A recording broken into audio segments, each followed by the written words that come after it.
Okay, so the recording has started from now on. So guys, welcome. We are really, really happy to see every one of you.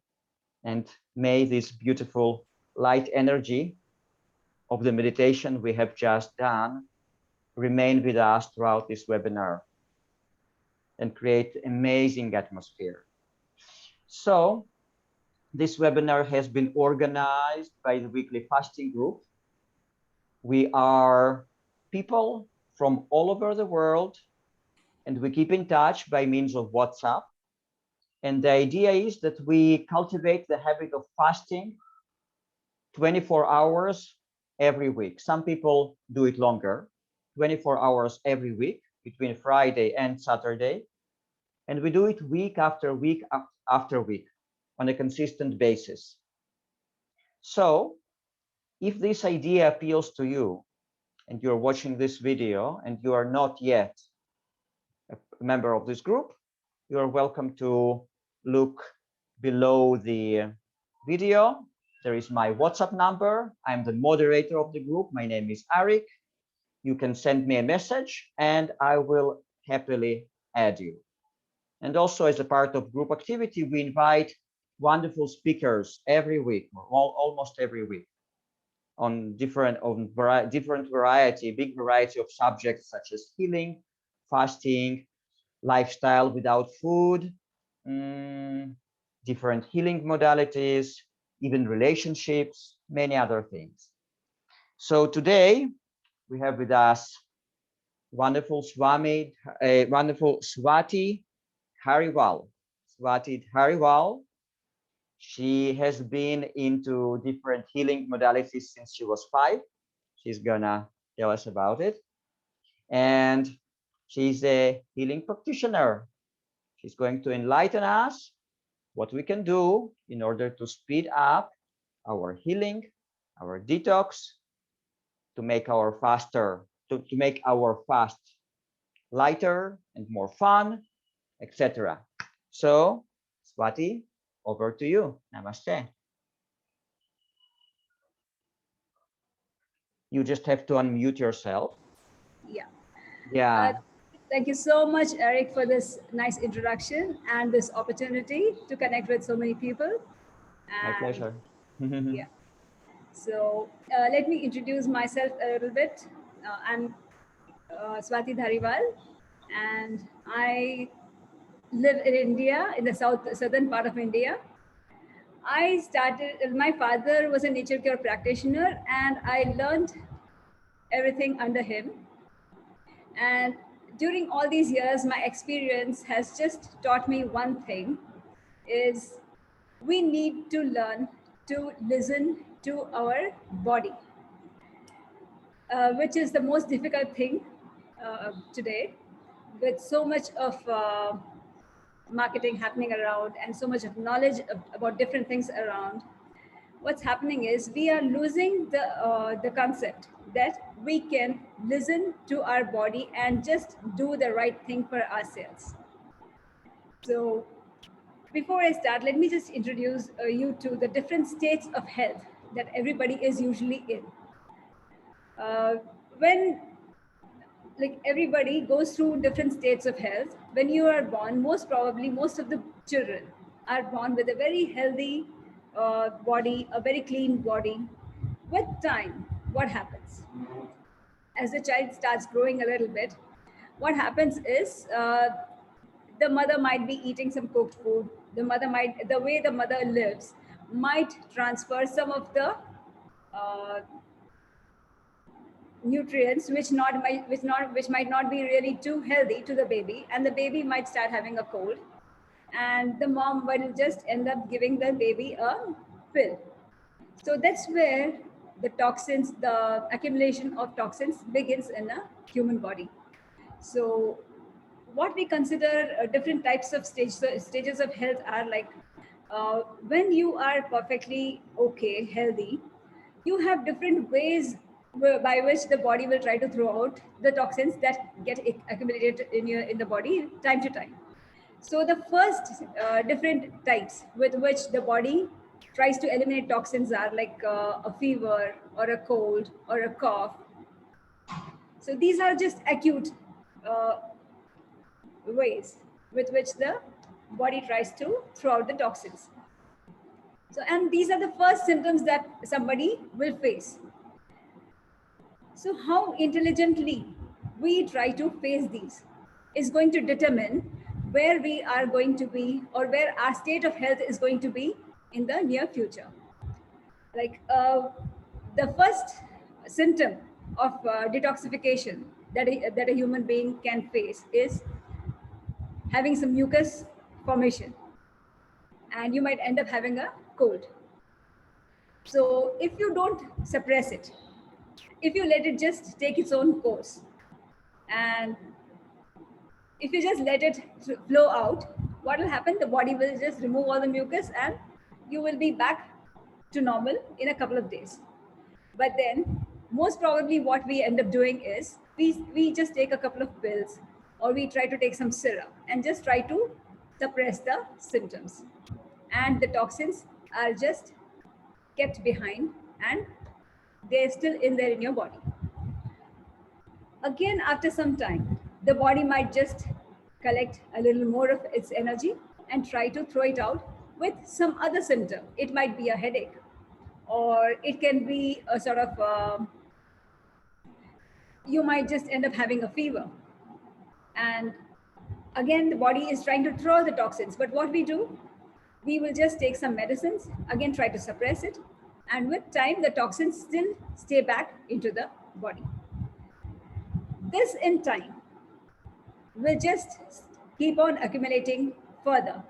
And with time, we see that people end up having a little bit more severe diseases or more complicated diseases like a blood pressure issue or a diabetes issue or anything that you can call which is a chronic issue, which just is there with you for a long time. Okay. So even when you face this chronic issues, usually what happens is like we don't really take it much seriously, and again we just try to rely on medication and try to just keep the toxins. Like we just don't realize that we need to let the body do its work. What we think is we need to assist it with some external support, and we just keep giving some medicines, and we just keep on carrying on with the same state. And this further will end up in taking that person to a more degenerative state. And this is where the body has started giving up on us and saying like, okay, now this is, I can't take more of the toxins now. And I have to slowly try to rewind my journey on this earth. So these are the three states of health that one can find himself in. The first is the acute state of health, like where we are perfectly okay, and where the toxins are accumulated inside, the body tries to throw out through very simple things like a cough or a cold or a headache or a body pain or something very simple like that. So when these are not enough to do the detoxing properly, we end up having being in a chronic state. And when you don't support your body in a chronic state, we end up in a degenerative state. Okay. So how do we get ourselves out of this cycle is what I'm going to talk about now. So when in Nature Cure, the major idea is a human body is part of nature. So nature has a certain protocol. Nature has a certain way in which a human body is going to be functioning. And there are certain things that the body really needs to nourish it.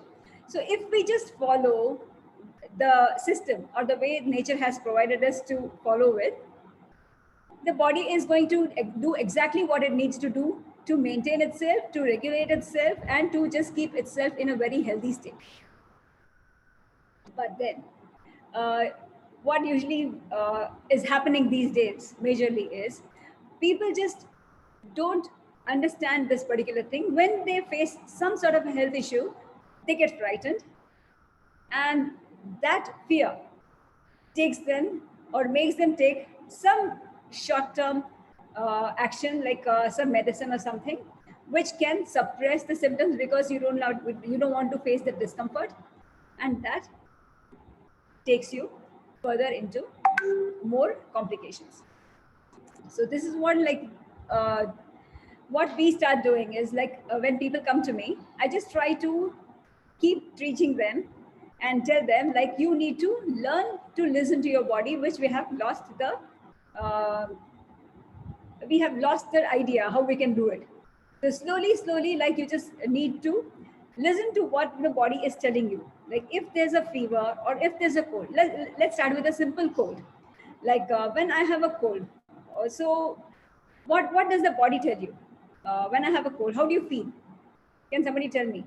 Like, what are the symptoms that you face when you have a cold? Sore throat. Yeah, sore Running throat, nose. runny nose, Sleepiness. sleepiness. So that's great. So yes, so Headaches even sometimes. headaches, yes. So the sore throat will give you an idea that the body doesn't want you to eat anything at that moment during a cold, okay? And the sleepiness tells you that the body wants to be in a state of rest. And the headache is again, it's an alarm bell, which is just giving you an information that I am doing some major work. So please go into a state of rest. Please be under rest so that we can do what we need to do properly. So we just need to listen to that and respect that and stop eating. Like what we say is you have to go into a state of rest at all three levels. The first being at the physical level, like don't do any work, just lie down, relax. Secondly, mental, don't think of any issues or don't try to take up any responsibilities or don't discuss things with anybody. Just relax and just lie down. And thirdly, you have to go into rest even at the physiological state. Physiological level. Physiological level will mean like you have to stop eating also because you don't want to get your digestive system into working. Because when you're eating something, the body has to spend its energy on digesting the food. But then what we actually want to do is the body with your sore throat and the taste change in the mouth. Usually you would have noticed like even the taste has changed in the mouth. So what we think is we might want to eat something very spicy, but or something very tasty, but no, the body actually doesn't want anything, and it wants you to be in a state of rest. So just respect it, go into a state of rest, and what's best in such a situation is what we all do, and that's fast. Go into a state of fast for some time, maybe one whole night, 16 hours, or even 24 hours, and if this cold still persists, maybe 36 hours. And you'll see that you're very easily sailed out of it, all the mucus is gone, and you are perfectly back in a state of very good health. So this is the first step that anybody can take towards good health. And that is just listen to the body. Let's take up a fever. Fever is the most according to us, nature care practitioners, fever is something which is very, very important. It's like a magical wand that nature has given in your hands. You can make the best of a fever and you can just get out of any sort of disease that you have if you have a fever. The only thing is you just need to know how to handle a fever. And again, I'd like to ask a question here. Like when somebody has fever, what are the symptoms that somebody faces? Weakness. Weakness, yes. Body temperature. High temperature. High temperature.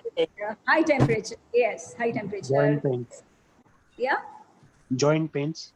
Joints pain, yes. Sweating, lots of sweating. Yes. Yes. Yes.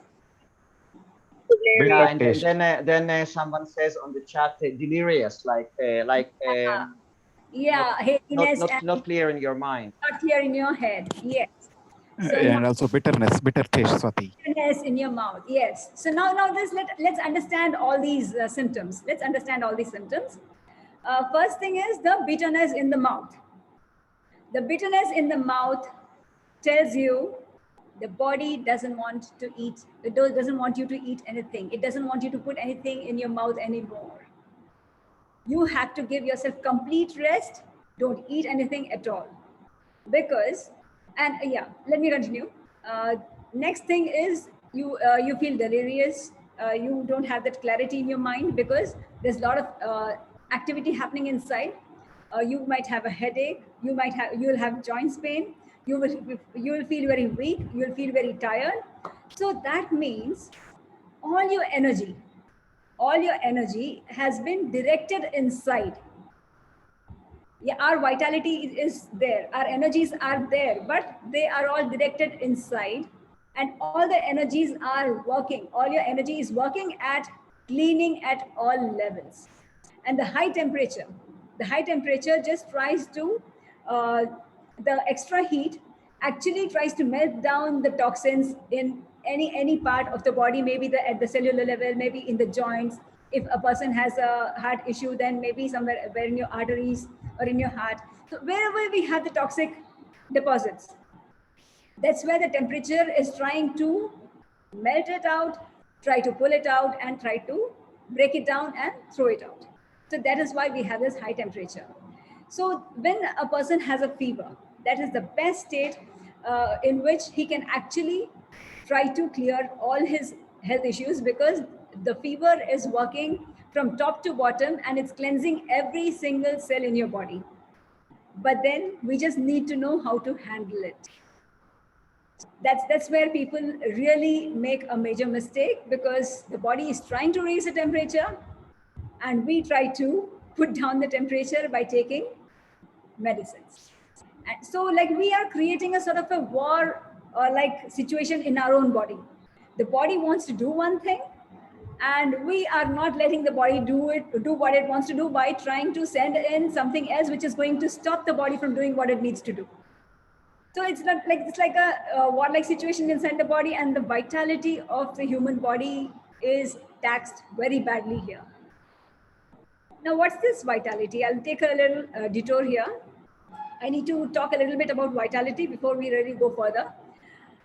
Vitality is what we say, this is a life force that everybody is born with.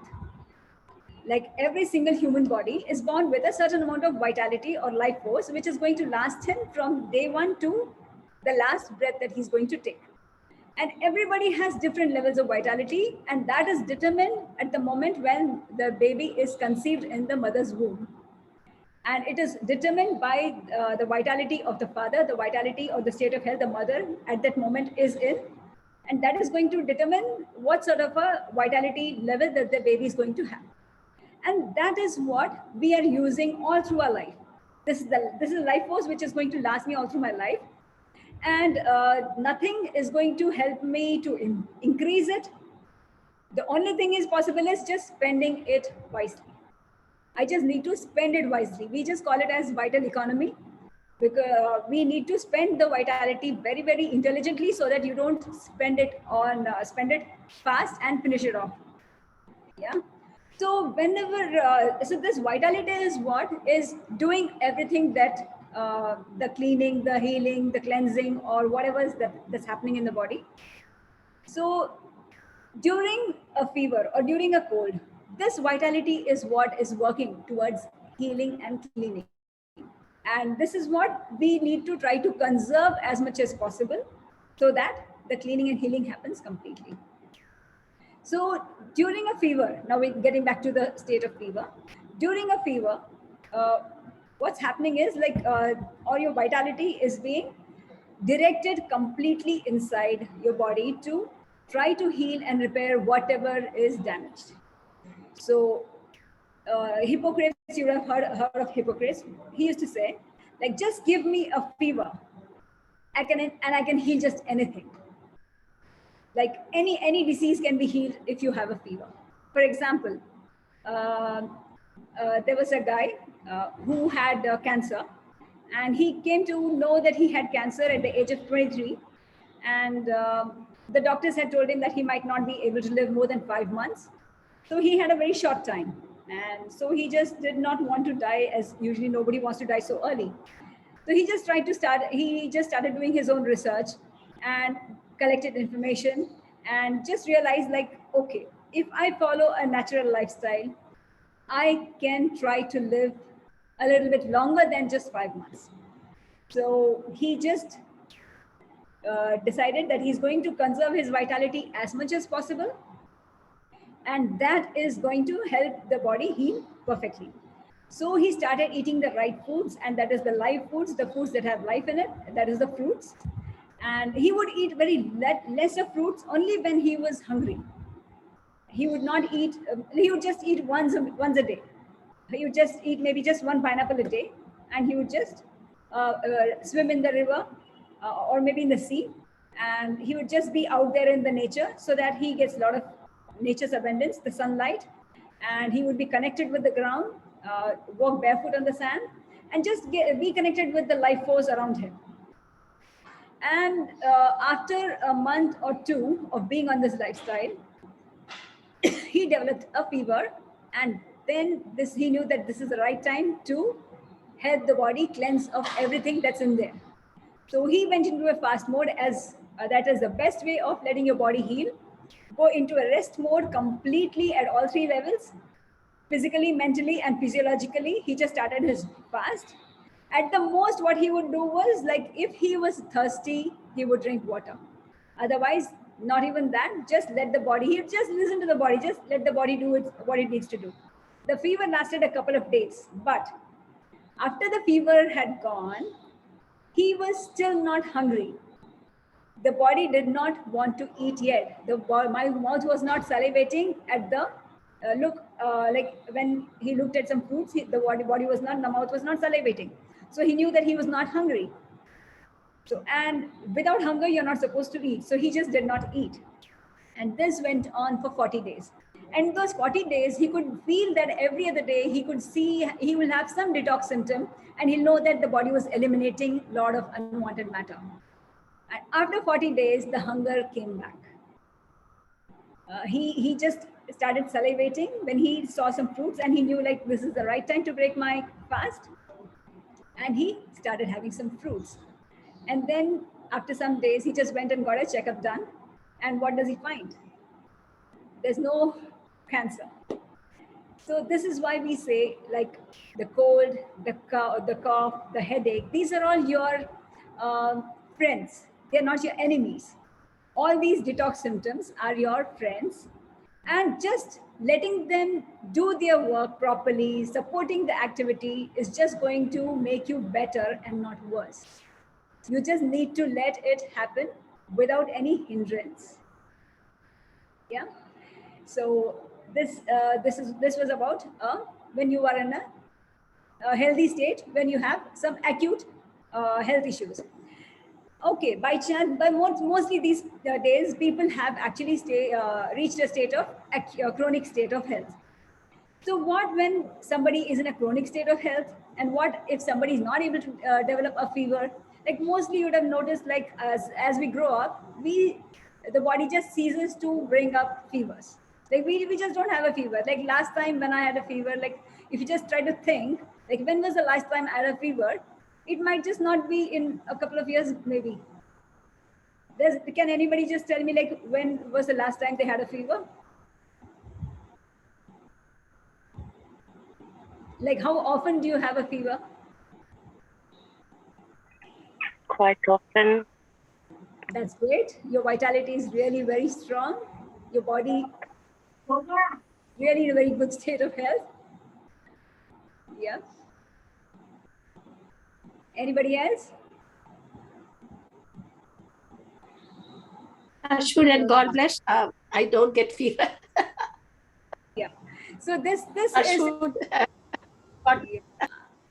Yeah, I have I would say 2 times a year or something like that. On average, 2 times, maybe 3 times a year, maybe sometimes less, sometimes more, but I would say on average something like that.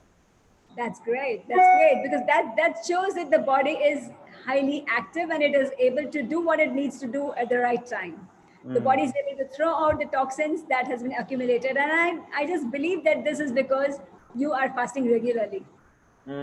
Yeah, maybe. Thank you very much. Yeah. I haven't had fever for some years. I don't remember when was the last time. Maybe 3 years ago or Yeah. more. Yeah. So this shows that the body has gone into a state, a chronic state, where it is not able to raise a fever. So what we can do then? The best thing we can do is do regular fasts, give your body intermittent rests in between so that the body can do some cleaning and it can just remove some more toxins and try to get its vitality freer and available for doing more of healing and cleansing. And along with it, listen to your body. Don't eat without hunger. Eat only when you're hungry. And spend more time in nature because the sunlight, the water, the earth, they are all they hold a lot of importance in our well-being. So more we are connected with nature, the more our vitality is conserved and used more intelligently for the healing of our body. So when you continue to be practice this, what happens is the body saves enough vitality to develop a fever. So here, like we actually celebrate fever in nature cure. Like what we do is we actually celebrate fever. If somebody gets fever, we say, "Wow, you are so lucky," and we just applaud them and just help them go through it with ease. So that's one, like the body has to conserve as much vitality as possible and move more towards getting a fever. So what we suggest is like we don't suggest that people go on to long fasts without the body initiating it, because your vital energy or your vitality is occupied in many other in the chronic state of your health. So the best is maximum 72 hours of a fast, and do it regularly if you want, but just do it in intermittently with some gaps, and try to save as much energy as possible and let the body work on its own. And when the body starts detoxing, whenever the body is detoxing, just help it remove the toxins further by going into a fast again. And we believe that the body tells you when you need to get into a fast and initiates the fast at the right time. And the best is when you have a cold or a cough or a fever or a headache. So all these are the right time to get into a fast and help your body heal and cleanse itself at the fastest. So that's how important a fever is. Like even if it's the corona or any, just name it, any name, you just give the fever any name, it doesn't matter. Ultimately, the activity is just the same. The body is just trying to throw out some unwanted matter. So you just need to support it and help it finish its job. Uh, I've had many people who know that I can help them heal naturally. Whenever they had this fever, the COVID, they just contacted me, and I just would support them by suggesting that they go onto a fast. First thing we start with is by going onto a fast, and just don't break the fast until you think your body is ready to break the fast. And when you have broken it, just go on to fruits until all your symptoms are gone. And they just sail out of all these issues just very simply and coolly. Like there's no complication, there's no complexities, and the state of health is more better after the fever. Wow. So this is not something that you need to fear. This is something that you need to celebrate. But today, all over the world, this is something, it's become a major matter of fear, which we actually don't need at all, because fever is your best friend and you just need to embrace it and celebrate it. And you just need to know how to handle it. It's as simple as that. Because this is one of the most best way a body can detox completely at the cellular level. Yeah. So that was about the fever. So these are the different ways with which the body detoxes. So now let me. Yeah, Swati, I just wanted to clarify a few things. We had few questions on the chat. But Okay. I just want to tell you that it's fascinating, you know, this information and how you described listening to the body and how you connected the symptoms with what actually body tells us. You Yeah. know, it's just amazing. I had some tuition about that as well, so it's amazing. It's amazing. And then I also thought we could make this kind of a sticker. Don't fear the fever. Just this kind of a slogan. Don't fear the fever. Actually, Yeah. actually. Now someone is asking here on the chat if life energy that you mentioned the same as what's called prana in yoga. In yoga, Yes, in it. it is. It is. So it's the same. Okay, good, good. And then Jaya says it feels like a fever. I'm perspiring, but when I take the temperature, I am boiling, but no temperature. Ah, okay. Okay, so I'm boiling but no temperature.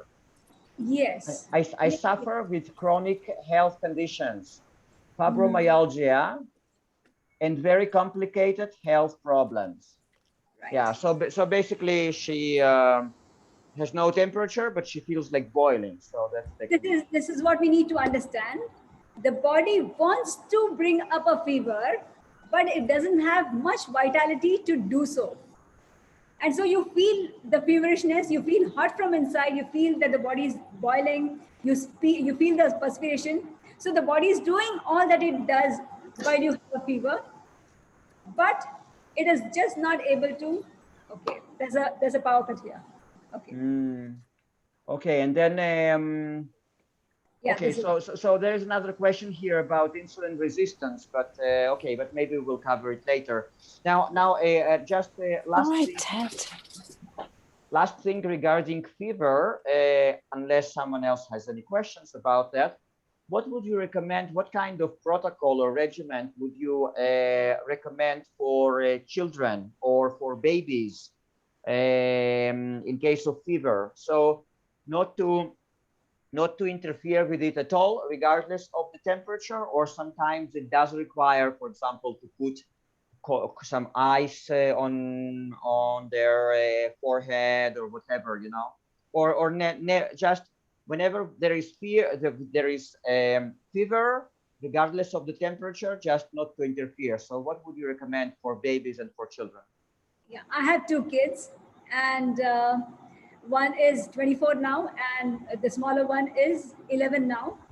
And I've never ever tried to use any medicine to try to get them out of a fever since they were born.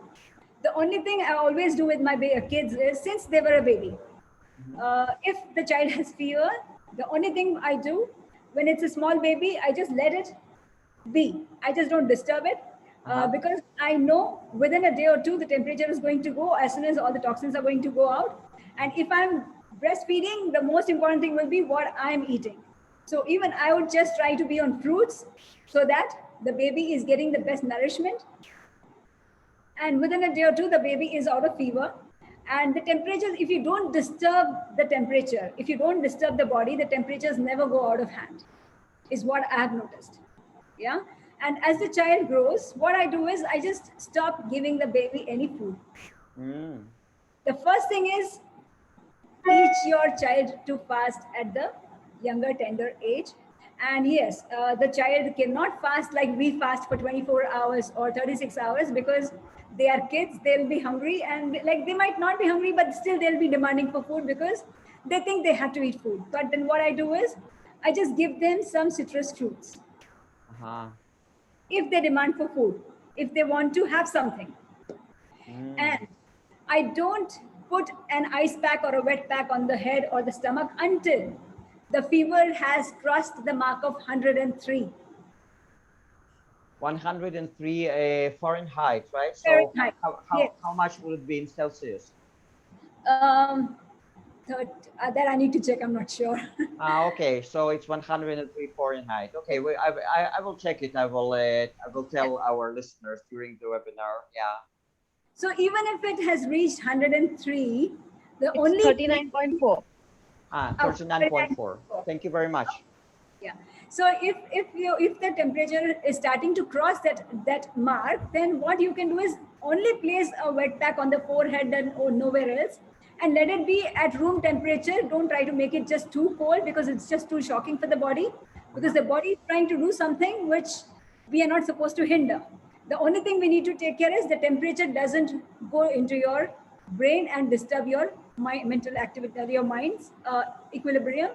So that's the only protocol you need to take care of. Just put a wet pack on the forehead, that's it. And let the body be warm, let the body be hot.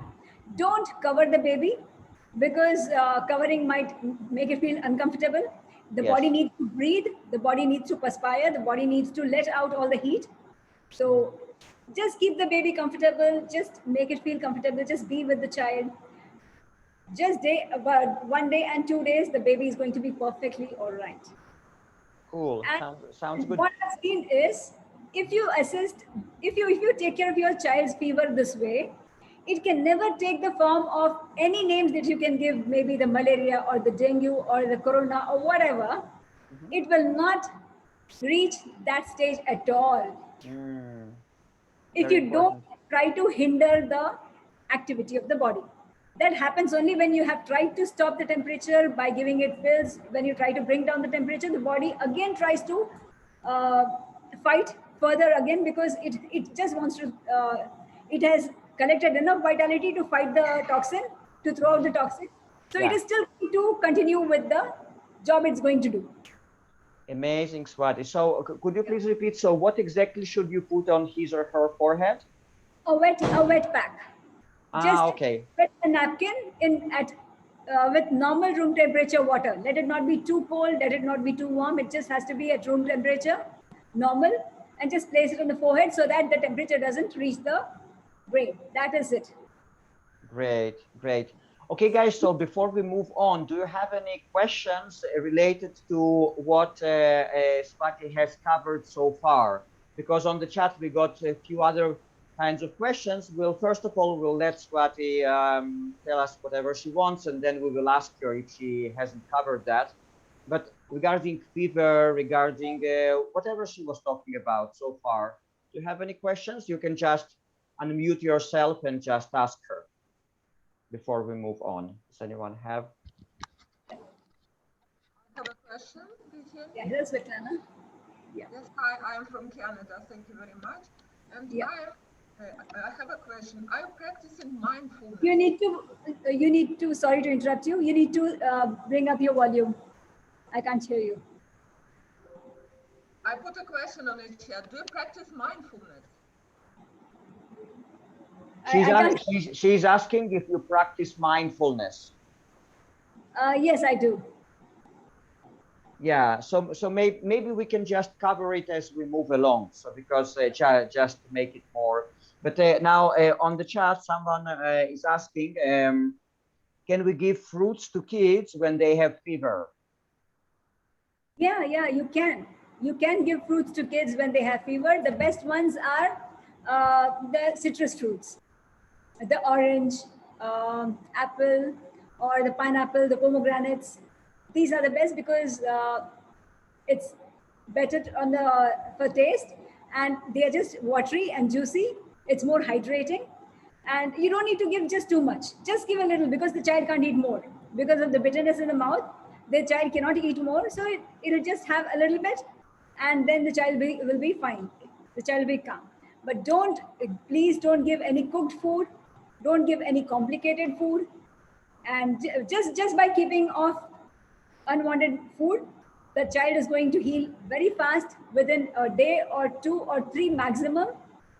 And the child will be just active and bouncing back to normal. I have one question. Yeah. Yes, please. So, can we replace water fasting with fruit juice fasting? Yes.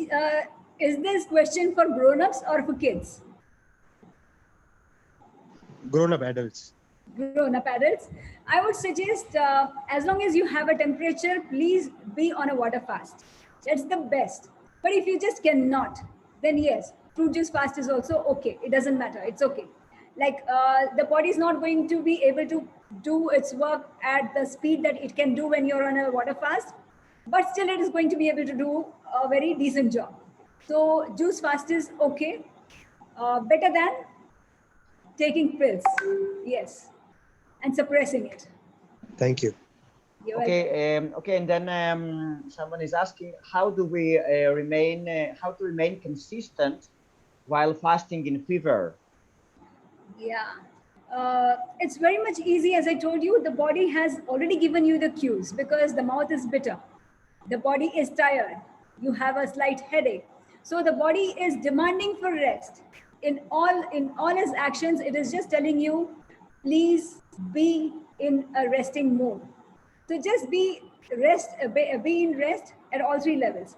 And you can be consistent, yes, but if you still find this difficult, and it can be really tough because fighting the fever on your own, it can be tough. So try to connect with somebody who can help you through this and who can just guide you through this and easily bring you out of this, these couple of days safely and easily. Yeah. Okay, great. Any more questions, guys? Okay, so please continue. Yeah. So let me now talk about the different modalities that we use during the detoxification process that the body goes through. Like when you're fasting or when you have some any form of detox symptoms, the first thing that we suggest to anybody is going to rest mode, as I've already spoken about. But then there are certain symptoms which can be a little bit frightening or which can be a little bit demanding, where you might have to get in some sort of a protocol to support it and to just help your body sail through it more easily and safely. So the different modalities that we use here is like the hydrotherapy, like we make use of water, the sunlight, the earth, and space, the fasting, and breathing, like the most important ingredients for good health. And they are the sun, the water, the air, and the space, that is what we call as fasting, and the earth. So we get, how do we connect with these elements? The best way is be in nature, get sun every day. This is one of the most important things that I keep telling everybody is please make it a point that you go out in the sun every day, at least for an hour or two minimum, so that your nerves, your system gets the energy directly from the source. And if we are not getting it directly from the source, then the secondary source is our food. But it's best to get it directly also, because that's how nature has designed us to be. We were not designed to be living in four walls in air-conditioned rooms. We were supposed to be living out there in the nature, directly in contact with nature, get the sunlight directly. So these are the elements that you need to connect to. We make use of the water to try to help the body to ease through some of the symptoms. We get the help from the earth to ease ourselves to get through some of the symptoms. So let me talk a little bit about all the 5 elements or 5 ingredients of good health, which you can make use of to try to get through your detox symptoms. Yeah. So firstly, let's take the sun. The sun is best when useful when you're going through some sort of your mental detoxes. Like whenever you think you are facing some depression, a state of depression or stress or anger or any negative emotion, the best support you can get from nature is going out into the sun, because the sun's energy is going to help the chemicals in the mind, in the brain, to just slowly change and get into a more positive one. So you need to be out there getting the sun's light. So what I do is for people, I use this more. I send everybody into the sun every day, even if they are suffering from physical health or mental health. But for people who are suffering from mental health issues, I make it a point that they somehow have to be out there. They have to get the sun every day, morning, evening, whenever they find time, whenever it is comfortable, not when the sun is too hot for them, maybe in the morning and just in the evening when the sun is really cooler and it's more comfortable on you. So this is how you can make use of the sun to help you ease through any sort of negative emotions that you might be going through during a detox. Because it is not just the body that is detoxing whenever you are going through some sort of detox. It's also your mind that is detoxing. The body is trying to remove the emotional, the suppressed emotions that we've had, which has resulted in the state of health that we are in today. So whenever the body is trying to remove those stresses or the emotions, when it is releasing those suppressed emotions, it's the best that you support it and let it just go, let it just happen, and not suppress it with eating anything unnecessary. Because very often people end up eating, like they call this as stress eating. They just end up eating their comfort foods, and then this again keeps the symptoms inside again. And we don't want that. We want this to just leave us. So the best is go out in nature, get the sun's light, get the energy from the breeze, air, connect with nature, connect with the soil, and just let it ease out. And with time, you'll see that the pressure of that emotion slowly webs away, and you start feeling more calmer and cooler. Please try this out the next time anybody is facing an emotional detox. Whenever you are going through a fast, or when you have broken a fast, you might go through an emotional detox. Just try this out. Go out in nature, spend some time in nature, barefoot, just sit on the soil or on the grass, get the breeze, get the sun, and within half an hour or so, you will feel like you just will not realize, and your state of mind would have just altered. So that's one thing about the sun.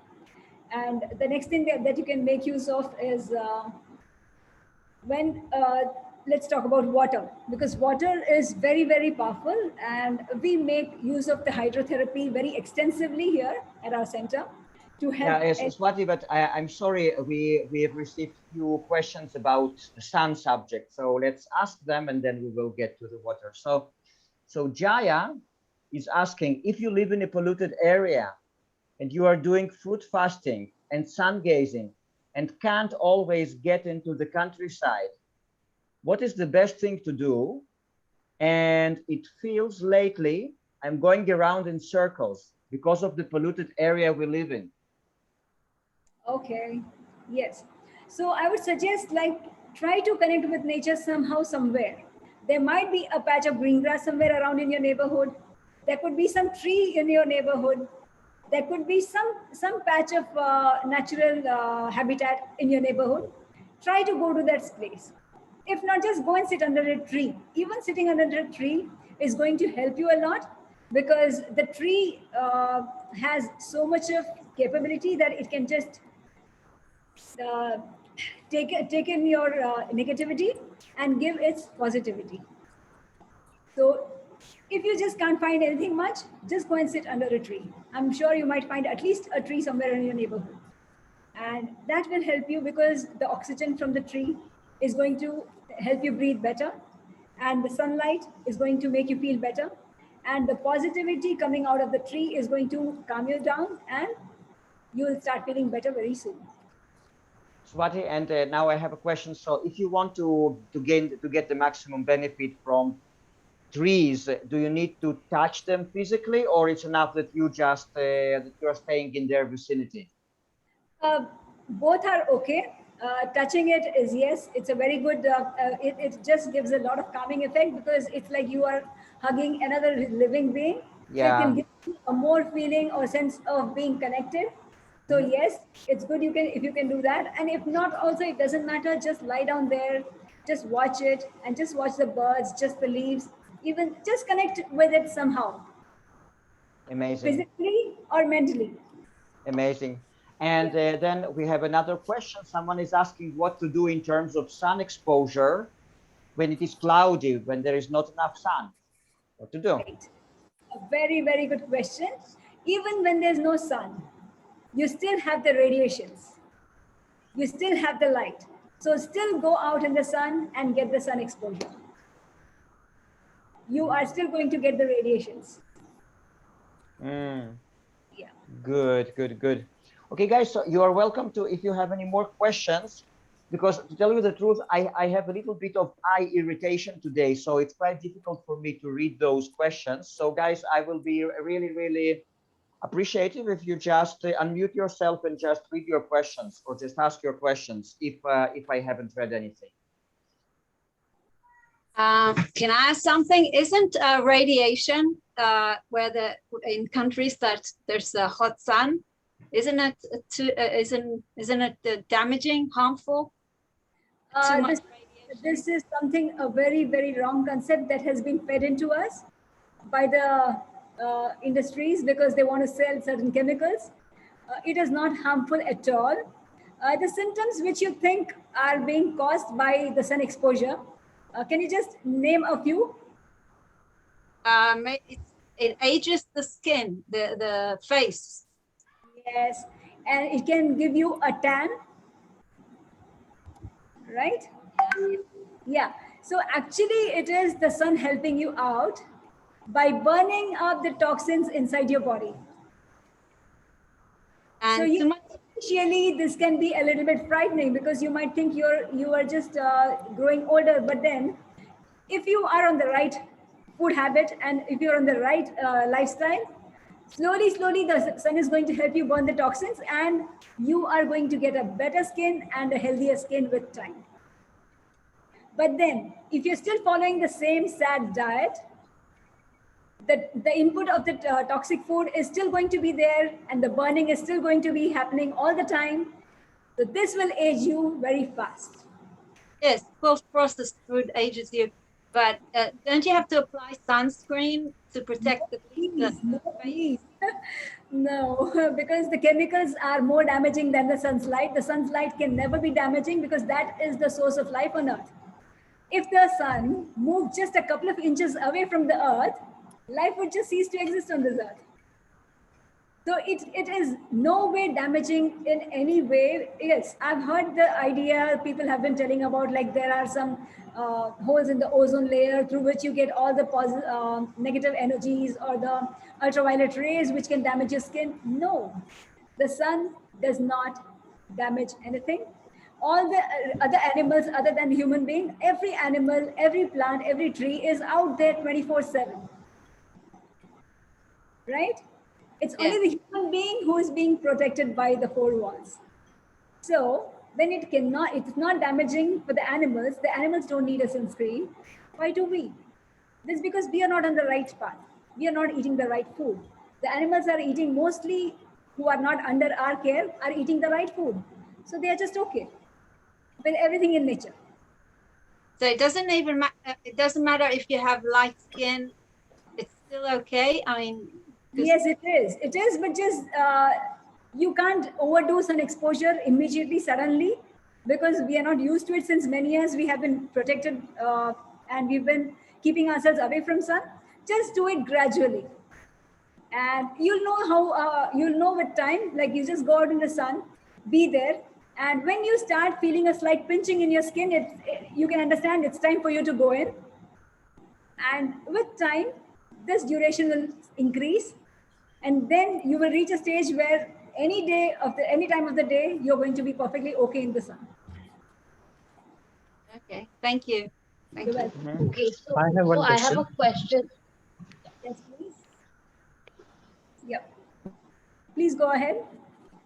Yeah, so my question is, like you said, if the food habit is right, on point, like if we are eating living fruits, living food, and maintain the consistency of going out in the sun at least an hour in a day. So in the beginning, the tanning will happen, and later on, as you progress, your skin will become as healthy as it used to be, and the tanning will not happen. Is that what you're trying to say? Exactly. Exactly. This is what I'm trying to tell you. Like with time, the tanning will stop. Okay, great. Thank you. If you are eating the living foods and the right foods, yes. Yeah. Okay. Okay. Now, I have one question. Yeah. Is sun gazing acceptable in nature cure? Yeah, it is very much part of nature cure. Going out in sun is nothing less than sun gazing. And when you talk about exactly the sun gazing that you're talking about, yes, you can do it, and it is a very good practice. But then just do it the first thing when the sun has just risen, because then the sun is not very harsh, and the eyes don't get damaged.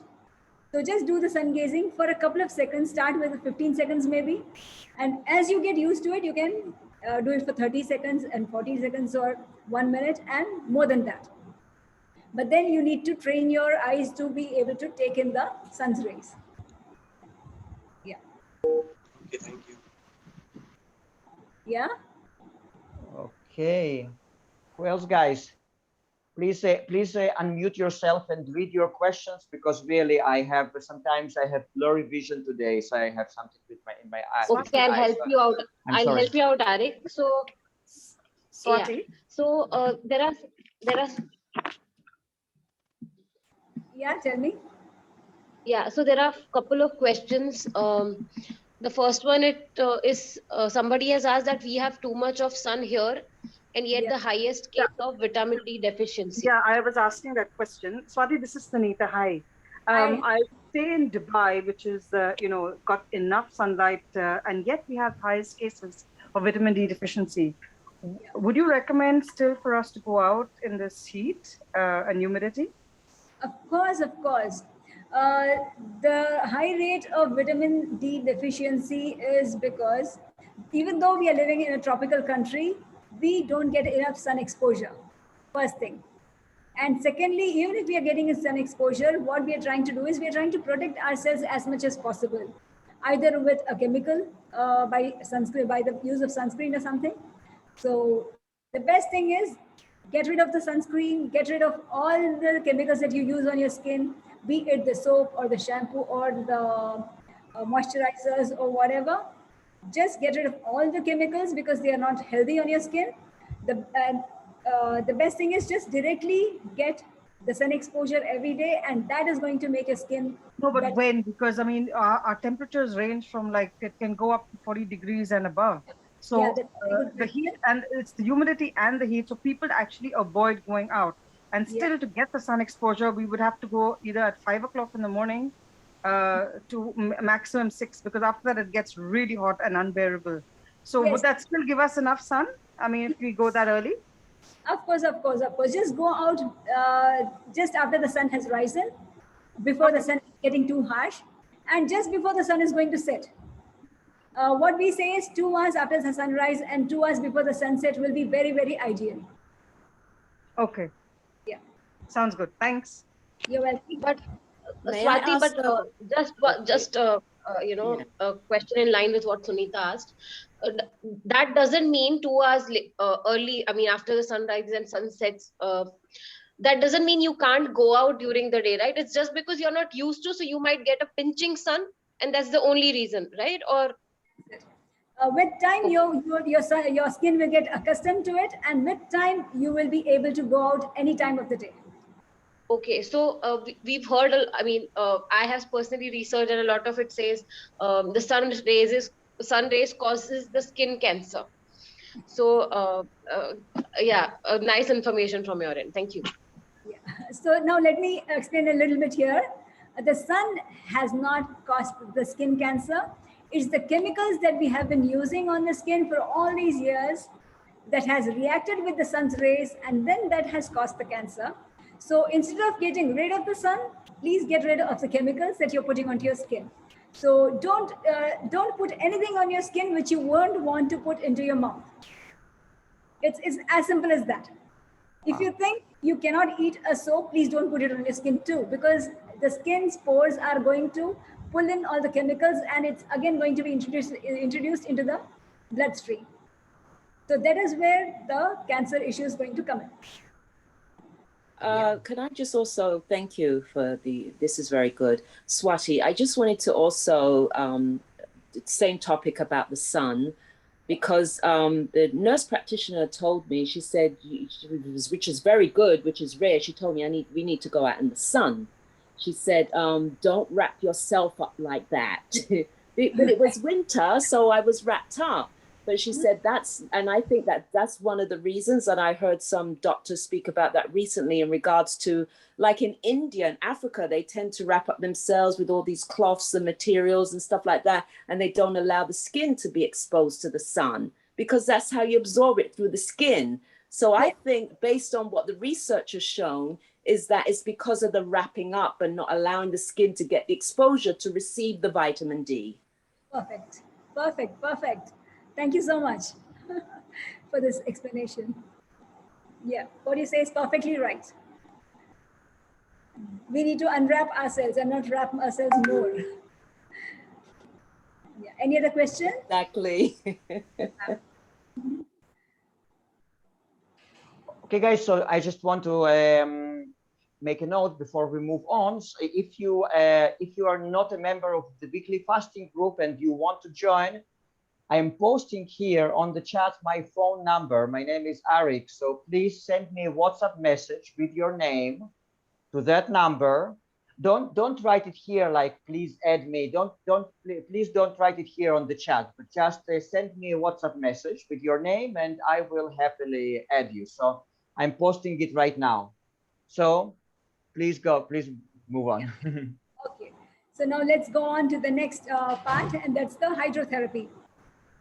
Let's talk about how water can help us during a detox that we are going through. Yeah, we use water very, very extensively in very, very different ways. If somebody is going through some sort of a bloating or flatulence or discomfort in the digestion, when you have a stomach ache because the food is not digesting very well, so to ease out that pain, instead of taking an antacid, what I recommend people to do is just wet a towel, fold it into three by its length, and wrap it around your stomach, all around you, and just lie down and relax for half an hour. And you'll just see that the flatulence has gone down, the gas has been released, and you'll start feeling a little bit better again.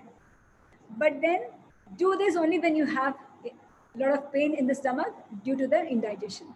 Okay, so this is when you can use a wet wrap to relieve some indigestion or pain in the stomach. We use wet packs in various other ways to help you relieve of any other pains in the body. For example, like usually what we say is any pain is actually an indication that the body is trying to repair itself, the body is trying to heal itself. So we try not to hinder the activity. But if it is unbearable, if you're just finding it very difficult to face it, and if you feel like reaching out for a pill, before trying that, please try a wet pack. Let it be on your head, or it can be on your any joint, maybe your shoulders or your knees or anywhere. Just try a wet pack. Just wet a napkin or a towel and just wrap it around the part wherever you have the pain, and you will see that the pain has just gone down with time. So this is one of the best ways to avoid a pill and help your body to go through the detoxification that it is going through. Yeah. So there are many other things that I can also share here. Usually what we say is the whole system, like the body, depends a lot on the backbone. So what we do is, for anybody coming here with any sort of health issue, I suggest that they have a spinal bath every day. And what's a spinal bath? A spinal bath is like we have a flat tub in which we lie down with, I just fill it with around 3 inches of water. And you lie down in it by immersing just the backbone into the water. The head is out, the legs are out, the arms are out. It's only the back that is in water. So what happens is the water just relieves the stress that the backbone is facing. It also tries to pull out the toxins that are accumulating in the backbone, because any health issue you have in any part of the body, it is going to be reflected in your backbone. So once you have a spinal bath every day, what happens is the body just relaxes. The body is able to relax, detox, and improve its quality of activity or healing that it is going through or it is doing. Yeah. And the next is there's a hip bath that we suggest. Just fill a tub with water maybe 6 inches of water, and sit in it with your legs out, just back straight. So only your hip area is going to be in the water. So this is going to help your digestive system to improve. This is going to help your kidneys to relieve the stress on the kidneys that has been there due to lots of clogging with a lot of unwanted matter clogged there. So if you have this hip bath every day, you can help your large intestines, your colon, your kidneys, your reproductive area to be healthy and and help it heal and detox fast with time. So even this is a very good practice that somebody can take in. But after the hip bath, yes, please be a little active, move around so that you generate heat again in your hip area. And after this, there's another thing that you can do. Yes, whenever there's indigestion, or if you're feeling that you're a lot of discomfort after you have broken a fast or something, it's just better to drink a lot of water and hydrate yourself well. And the best form of hydrating is actually by eating a lot of fruits. But sometimes even drinking water can help you. So just drink water and you'll start feeling better. So even that's one way that you can use water for your helping with your detoxification. And yes, when there's some sort of a pain, maybe a joints pain or a back pain, or maybe you've hurt or you've got some blood clot or something, then how can you help your body to try to remove that pain faster and let the healing or the repair work happen faster?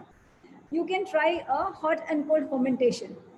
Like just take water in 2 different vessels. One can be boiling hot and one can be at room temperature. Have 2 different napkins in both of them, and start with the hot water first. Apply that pad which is going through the pain with the hot napkin first, and then remove it and apply the cold one. So alternate it until for around 20 to 25 minutes, and finish it with a cold water pack. And after some time, you'll see that the body starts really getting relief of the pain because of the compression and the expansion of that part. And we have tried to attract more blood supply to that part, so the healing happens faster and you will be relieved of the pain faster. So these are different ways with which you can try to avoid taking any external support of chemicals to get rid of some sort of detox symptoms that you might be going through. These are the safest and the best. This is what I've seen in all these years of my practice. Like, these are the safest and the best that anybody can make use of to get rid of any detox symptoms that they might be going through. If there's any question here. Yeah, there is one question here on the chat. Which water is best as per naturopathy? Yeah, the best water is the spring water, which is out there in the nature. The water that is flowing from a spring, because a flowing water is the cleanest, and because it has touched many rocks, because it has gone through many herbs, it is more mineralized and the best form of water. But yes, if you cannot have access to that sort of water, then what we do is we try to source water from wherever we get it, but we just try to see to it that it is cleaned. Distilled water is also good. And we try to get it energized by, again, giving it some sun exposure, or I try to keep the water in a mud pot or a copper vessel according to the season. Like if it's the winter, I try to use the copper vessel, and if it's the summer, I try to use a mud pot to try to make the water get into a more alkalized form, and which is more and make it more acceptable for my body. Can I just ask, because you answered all of my questions, my goodness, it's amazing how things just come to you, you know, when you're in the right consciousness and awareness, all your answers, you just gave me the answer to a million questions that I had today. And I just want to go back to what you said about the pain in the leg. You must be picking up on my vibration. But how long should I keep the hot one on? and how long the cold one? Because you said to approximately 25 minutes in duration, but how long should I keep the hot then and then go to the cold? How should I alternate the time between the two? Yeah, very good question. The hot can be kept as long as you can feel the heat. Okay. And that will be somewhere around maybe 30 seconds or a little bit more here and there. And the cold can be kept around 1 minute or 1.5 minutes. Great. Thank you. Appreciate that. So any other question or shall I move on? Really amazing. Thank you, Swati. But I have a really complicated health and have been unwell for 10 years. And my doctor has put me on lots and lots and lots of medications. And I'm currently fruit fasting and sungazing, but in so much pain all the time throughout the whole body. And trying to come off medications, but they're for the heart and all sorts of things as well. What do you suggest to sort of detox, you know, to actually come away from all these pain medications and etc.? Sorry for the long question, but it's quite complicated. Yeah. The best is, as I told you, just start listening to your body and responding accordingly. Like whenever you want to take, whenever you're facing some sort of a detox, or if you're facing some sort of an issue, just try to see what the body is trying to tell you. And once you understand what it's trying to tell you, you'll know what to do about it. And this way, slowly, you can try to wean off your medicines. And you just don't have to wean off immediately, and you shouldn't be doing that. You need somebody to help you go through it, so that somebody to guide you through it. And once you are off the medication, the body will heal faster and better. Thank you so much. Does that satisfy your question? Yeah, I'd love to come and stay in your center, I think. So, welcome. But the thing is, like, yes, if by it's sometimes it might not be possible for everybody to come and stay with me. So yes, I also help people online if they are not able to travel all the way and come and stay with me. Okay, that would be amazing. Thank you so much, Swati.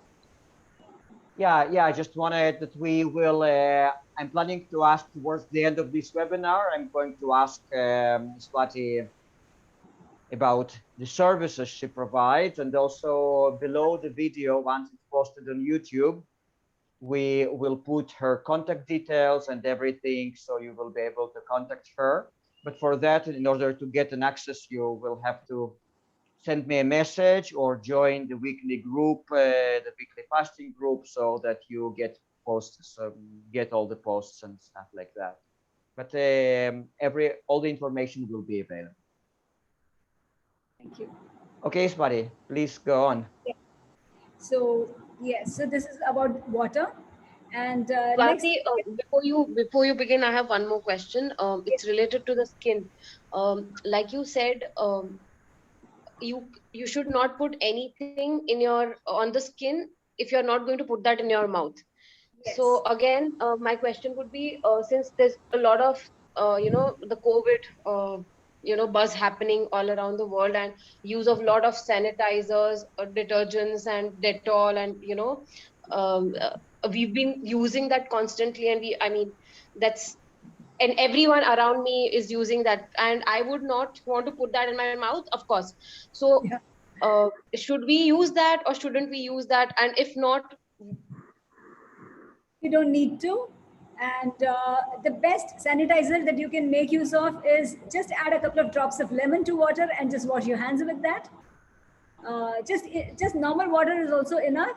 And if you are not happy with if you still have a little bit of fear in you, then add some lemon drops to the water, wash your hands with that.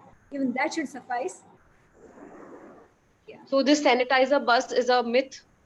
It is, because the amount of sanitizer you're using on your hands, all the chemicals in it are being absorbed into your bloodstream, and that is again going to cause more, that's going to be a reason for more internal activity to remove the chemicals again from your system.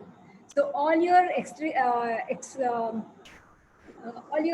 organs of elimination are going to have to work hard again, your kidneys and your lungs and your skin, to throw out the chemicals again.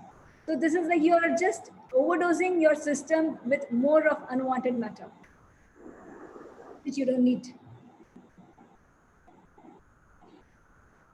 Yeah. Sorry, there's a power cut here. Yeah. Okay. So any other question again, or shall I just continue? Yes, one question, please. Yeah, yes, please. Please. So is spinal bath advisable every day, or when we have only issues, then only we have to take spinal?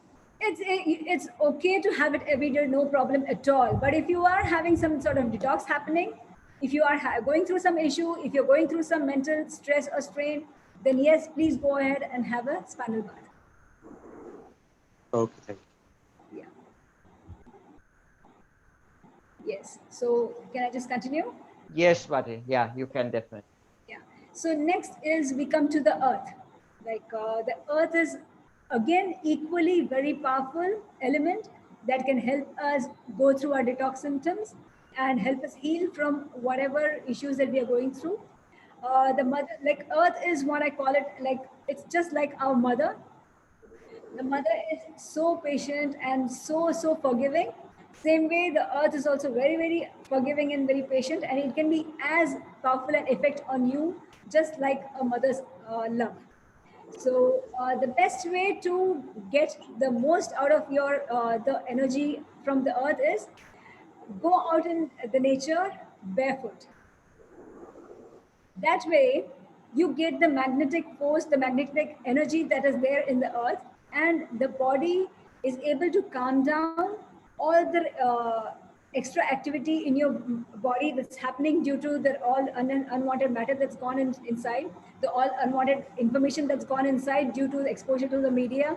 So all this can be calmed down and processed easily, more easily, or in a better manner if you are more grounded. And the best way to get grounded is just go out in nature, just walk barefoot, or sit in the grass, or do some work in the garden, do some gardening, put your hands into the soil. And when the moment you are connecting with the earth, your system starts calming down, your system starts, it is able to segregate all the information or all the matter that's gone inside in a better way and help you go through whatever you're going through better. So that's one way. And anybody who is going through some stressful situation, any negative emotion, as I told you, go out in the sun. And yes, the earthing, the grounding is equally important. Just be there barefoot. So the best way is like, actually we were designed to be walking barefoot all the time. The more footwear that we are using, we are disconnecting ourselves from the energy, the earth energy, the mother's affection and the love and the grounding that can happen.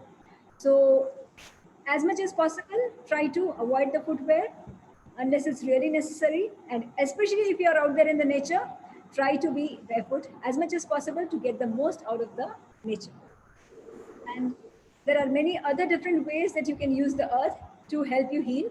I can give you a couple of examples. Like I had a beehive in my garden, and Sunday, like we had a raw vegan potluck at my home, and we had many families in, and the kids were just playing in the garden. And without realizing, they disturbed the beehive, and a couple of kids got stung by the bees and on the face and their hands. The kids were crying very badly, and the best thing that I did immediately was I usually have a lot of soil at home, like clay at home, and it is always soaked. So we had that soaked soil at home. So we just applied the mud on the face and the place wherever the kids were stung by the bees. And you won't believe, within 5 minutes, the burning and the pain was gone. And there were multiple stings. It was not just 1 or 2 stings, there were multiple stings. And this I've tried many times with my family members also. And with just anybody, if just somebody calls me like, okay, there was a bee sting or any insect bite actually. Once, like my daughter had a big insect bite. I just don't know what insect had bitten her, but there was a big red patch on her thigh, and she was crying very incessantly because she was not able to bear the pain. So immediately I applied the clay on her thigh, and within 5 minutes she calmed down because the pain had just gone down, and she rested, and we just washed the leg after 2 hours. And what do I see? The whole big large red patch was gone, and there was just one red spot left behind, and the pain was all gone, and she was happy, and she was just playing around. So that much power is there in the soil. The soil can just pull out the toxins from your body very strongly. I can just give you many examples here. Like my brother-in-law, he was suffering. There was a big tumor in his head, just behind his eyes and near the brain. It was just in between the brain and the eye.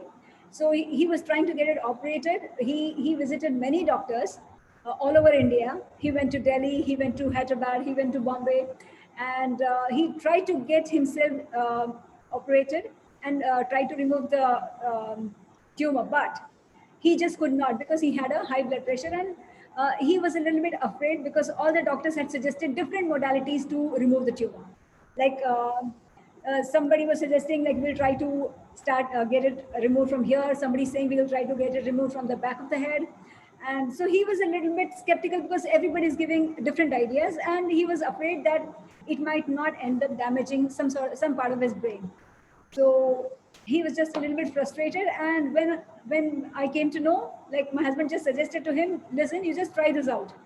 Just try to apply this mud, and maybe you will just start feeling better. Because the pressure, he was feeling the pressure very badly on his eye. It was literally pushing his eyeball out a little bit. Like he could actually feel the eyesight just going down because of the pain. And he started applying that mud, and you won't believe the pain was gone very soon. And just after some time, he just did not need the surgery. So until now, it's been 3-4 years, and he hasn't gone for the surgery yet. The only thing he does is after some time, he just becomes a little lazy because there's no pain. So after a couple of months, when the pain comes back, he again starts applying the mud pack. And again, he's free of the pain and he's perfectly fine. So he hasn't needed the surgery.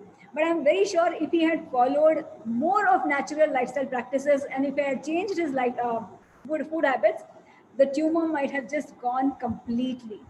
But then he is more of a foodie, and he doesn't believe in a natural lifestyle like that, the way we believe. So this was the only thing that he practiced, applying the mud, and even that helped him. So the mud is so powerful. It can just pull out any toxin that's there in your body. So I make use of the mud even for people with joints pain, people who have pain in their joints and who have aches. Like we just wet the mud and we just apply it on the part where there's pain. And with time, the pain starts easing out. So that's how powerful the mud also is. Swati, so what would be the best soil for those mud things? That's a very good question. See, the soil that I source from is not the best in the world.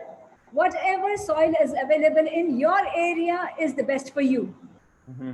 So whether you live in Israel or whether you live in the US or the UK or India or wherever I live, the soil that I can source locally is the best for me. Okay. So I have to look just for a farm where they practice organic farming, where they don't put any chemicals into the soil. That is the first criteria that you have to look into. You have to look for a place where you can source the soil which doesn't have any chemical or chemical deposits. And then don't use the topsoil. Try to dig 1 or 2 feet deep into the soil and try to get the soil from below. And that is the soil that you can use, and that is the best. And yes, once you have used it, you cannot reuse it because it has the toxins in it that it has pulled out of your body. So please discard it, and next time use a new lot of soil for your next activity. Yeah. So any other question? Swati, and so what should be, first of all, you mentioned taking the soil from the farms, but if it's just a wild soil from the forest, from the hills, so is it also applicable? Yes, perfectly, yes. The only thing is it should not be very, it should not be like sand. It has to be the sticky soil. It has to be that clayey soil. That is what is the best on your body, which helps you detox faster. And what is the best structure of this soil? So you mix it with water. Should it be like very liquidy, very watery, or should it be like mud, like a porridge? So it must be more like a porridge. Yeah. Okay. And I'm just curious, for example, in case of your brother, or who is this guy who had this? Yeah. So where exactly did he put this? Did he apply the mud? Sorry, I forgot to mention that. He put the mud pack on the eye. He just kept a wet cloth on the eye and he put the mud blob on it. And just he would lie down, like he would just apply 2 blobs of mud on both the eyes and he would lie down for half an hour and then just remove it and discard the mud. So yes, he placed it on his eyes. Yeah. Okay. If you have any sort of eye infection, if you have any sort of issues in your eyes, you can also correct your eyesight, improve your eyesight by applying these eye packs of mud packs on your eyes. Yeah. So you don't put anything in between. You just take this lamp, this portion of the soil, and you just put it here. Yeah. No, what I do is I just use a very thin cotton cloth. Like that, I keep it on the eyes and then I keep the soil because it makes it easier for me to remove it and keep it. Yeah. Very interesting. Okay, guys. So do you have any more questions? You can unmute yourself and read your questions, even if you posted them on the chat. Hi, Swati, Jyoti here. Just wanted to check how long we should keep this mud pack. Minimum half an hour. Okay, thank you. You're welcome. Yeah. So any other question? When you prepare this mud, does the temperature of water matter or not so much? Let it be at room temperature, normal.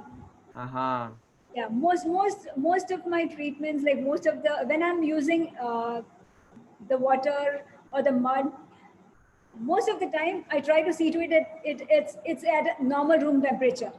It's neither too hot nor too cold unless I need it to relieve some pain. That is when I'm doing the hot and cold fermentation. Otherwise, it's usually at the room temperature, normal as it is. Okay. And if we are talking about uncultivated soil, like from the hills or from the forest, from which depth should you take it in order for it to be effective? 1 to 2 feet at least below the earth. Okay. Soil, yes. And it's the same with organic farming soil, right? Yes. Okay. You said it improves eyesight? Yes, it does. Yeah, I've seen people improving their eyesight in such a way, like there was a lady who came to my father when I was young with shaky eyeballs. Like the eyeballs would constantly be shaking. And that was one of the reasons why she was not able to get a promotion in her bank, because she was an assistant manager. She could not become the manager just because her eyesight. And she was not able to get married also because that was a sort of a hindrance for her. And yes, she had approached my father and she was put onto a healthy lifestyle routine, like with all the nature's elements were introduced into her life. She used to go for sun baths and she used to get the mud packs and the eye packs and stuff like that. And she also was on a light food regimen, more on fruits and vegetables. And you won't believe, within a couple of months, the eyeballs were steady and perfect. And she was perfectly all right. And yes, we have helped lots of people to get over their spectacles. Wow. Yes. Swati, can I ask the eye thing as well? Is there any other suggestions that you have? Because you see, they have a lot of pesticides and stuff on the grass. They put a lot of that on there. So that's and I don't know if they'd like me going out and digging in there. Don't sow soil from somewhere they use pesticides at all. Please avoid Right. it. I'm It's glad better I not to mentioned use it. soil then I would suggest Yeah. please use a wet pack. Just wet a napkin and then place it on your eyes or anywhere in your body, like wherever you need it. If you don't, if you can't source the soil, then use a wet pack. That's a very good alternative. Yeah, I've noticed that that does help when I put a wet pack on my eyes. It improves my eyesight. Yes, definitely. But mostly everywhere they do pesticides here on the Yes. ground stuff. Even So wet pack can help you improve your eyesight and get rid of your spectacles. beautiful. Thank you. Swati, and what about using different clays? For example, here, if you go to the health food store, they sell different kind of clays like green clay, red clay maybe, etc. So can they be good replacement for the soil? Yes, of course, if you can't source the local soil, yes, you can go ahead and use these clays. It doesn't matter. You can use them, yeah. Okay, okay. Okay, The only guys, thing you need to yeah. be sure that they are from the right source, that they don't have any chemicals in them. That's Right. Okay, guys, so do we have any more questions?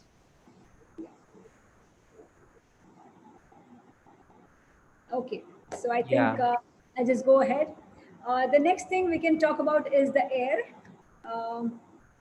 Breathing in the fresh air and learning how to breathe right is also going to help you ease your detoxification symptoms a lot.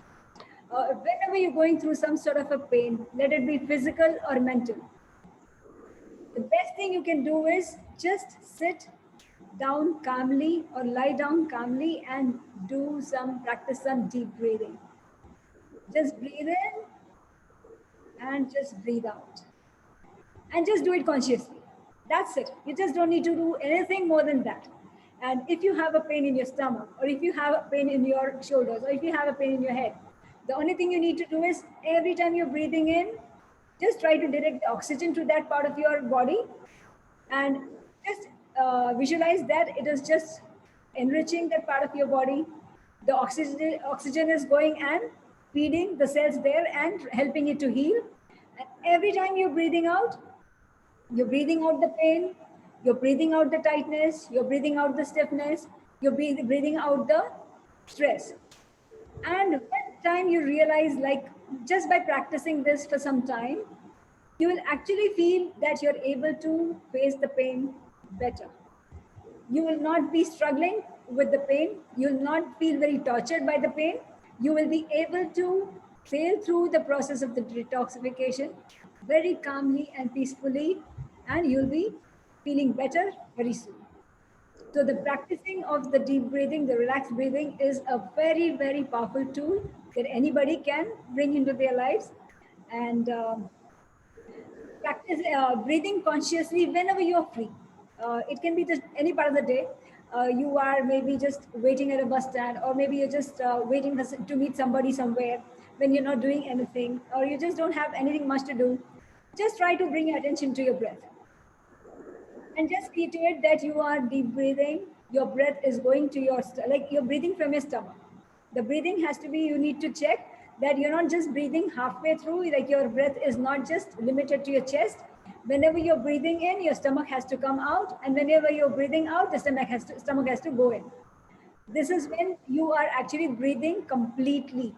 The breath is filling up your lungs to the core. So this is what you need to keep practicing every day, because of too many activities, thoughts in your mind, or too many things happening around you. Most of the time we end up taking half breaths. We are not taking deep breaths. And this is one of the reasons why we very often face a lot of health issues. So just by practicing deep breathing, just by practicing conscious breathing, you can improve the way you're breathing and improve the supply of oxygen to the body, and that will start helping you to feel better and heal faster and get through your detox symptoms more easily. Okay? And the oxygen that's available early morning, just a little bit, just before the sunrise, maybe 1 hour or half an hour before the sunrise, and just after the sunrise, the breeze, the air is highly charged with lots of positivity, lots of positive ions, and that's the right time to be out there and get all get connected with nature, get all the sources of connect with all the resources that your body needs, like the sun, the earth, get the fresh air, and nourish your body. Like I call this your first food of the day. This is one of the best ways to feed yourself, physically and mentally and spiritually. Going out there in the nature just before the sunrise and get the best that the nature has to offer you. Does anybody have any questions here?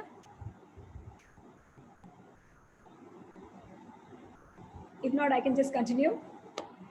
Yes, Swati. Actually, we have to wrap it up soon because we still need to talk about your center and everything. So I was thinking, maybe you know, you are such an amazing speaker, and it's so interesting. We are definitely going to talk about our future cooperation and more webinars. You know, Yes. where we can just extend on those subjects. We can take up different other subjects, but yeah, but we still have some time, so please continue. Let me just wind up with the last element. Maybe that's the only one that's left out, and that is the element of space, and which this group is already practicing really well, and that is the practice of fasting. Yeah. That's bringing in the element of space into your life, like giving yourself enough space, just giving your body some space, just giving your mind some space, just keep away from things that don't really matter to you for some time. Just calm down, and that will help you go through your detoxification the best way. So whenever you are going through any detox symptom, the best is go into a fasting mode, and that will help you heal faster. So yes, thank you, Arik. Thank you so much for this opportunity. Yeah, sure. No, but we haven't finished yet. I just said that we are going to wrap it up, but we haven't finished yet. First of all, we have a few more questions here on the chat. So, so someone is asking how to reverse insulin resistance. Yes, this is also very much possible by just following the right lifestyle. Because what we say is like whatever stage your health is in today, it's the result of the lifestyle that you followed from day one. It's the lifestyle, it's the thought pattern, it's the food habits that you followed all these years. So your health is a result of all that. And if you want to get out of that state of health, the only thing you need to do is change your lifestyle for the better, change your food habits for the better, follow the food habits and the lifestyle that nature has designed for you, and you will see that your body can just handle anything, and it can just get rid of the insulin and get back to a normal and healthy life. I've actually, I can give you a lot of examples where people have actually got rid of their insulin dependency and got back into a normal lifestyle, a healthier life. Amazing, amazing. And then, Swati, we had another question about mindfulness from Svetlana. Could you please extend on that a little bit? So what would be your definition of mindfulness, and in which ways are you practicing it? Right. When we say mindfulness, the best and the simplest way is just being aware of what's happening around you. Just be aware of what you are eating. Just be aware of what you're putting into your mind. Just be aware of who you're associating with. So just be there. Just be present with whatever you're doing. Like if you are eating, please don't look at use your mobile or your laptop or anything, or just try not to talk to others and just concentrate on eating. Just enjoy what you're eating. Just feel the touch. Just enjoy the touch. Just enjoy the taste, and just see every mouthful that's going into your mouth. And that connection with the food is going to make the food better for your body, and you are going to connect better with the nutrients in the food, and it's going to digest better. So mindfulness, you can practice in every single activity that you do from morning till night. From the moment you're awakened and to the moment you're going back to sleep, every moment you can practice mindfulness. Just be aware of what you're doing, and just see to it that you're doing with a purpose. Like it should have some good purpose behind whatever you're doing. Yeah. Thank you very much. Yeah, it's a great point.